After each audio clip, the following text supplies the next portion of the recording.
আমি তো ভাবতে পারছি না এরকম একটা পরীক্ষা হয়ে গেল।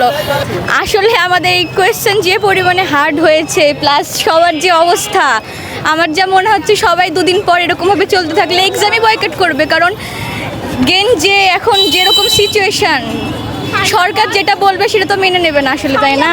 অবশ্যই এটা কেউই মেনে নেবে না। আর এরকম কোয়েশ্চেন চললে অবশ্যই দুদিন পর দেখবে রাস্তায় সবাই বয়কট মিছিল দিয়ে স্লোগান দিচ্ছে। সবাই হতাশ পরীক্ষার হলে। আমাদের এত কষ্ট ভাই, ফুল বৃথা। আমি তো ভাবতে পারছি না এরকম একটা পরীক্ষা হয়ে গেল। আসলে এত বছর পর ফুল সিলেবাসে এক্সাম, আমাদের শিক্ষামন্ত্রীদের, আমাদের গার্ড অনেক ভালো ছিল, স্যার ম্যাম সবাই অনেক ভালো ছিল, বাট কোয়েশ্চেনের সাথে আমরা পাচ্ছি না। শিক্ষামন্ত্রীর আসলে উচিত না এত বছর পর। কমন আসলে থাকলেও খুব কম, যেরকম এমসিকিউ 5-6টা বা 10টা 30টার মধ্যে, তারপরে সিকিউ 2-3টা 60টার মধ্যে। আসলে এরকম করলে তো হয় না, যেহেতু আমরা পড়েছি। অ্যান্সার করেছি সবই, বাট শিওর হয়ে যে অ্যান্সার করবো এরকম তো না। কম ছিল কোনটাতে, এমসিকিউ না লিখিত? সিকিউ বেশি কমন ছিল।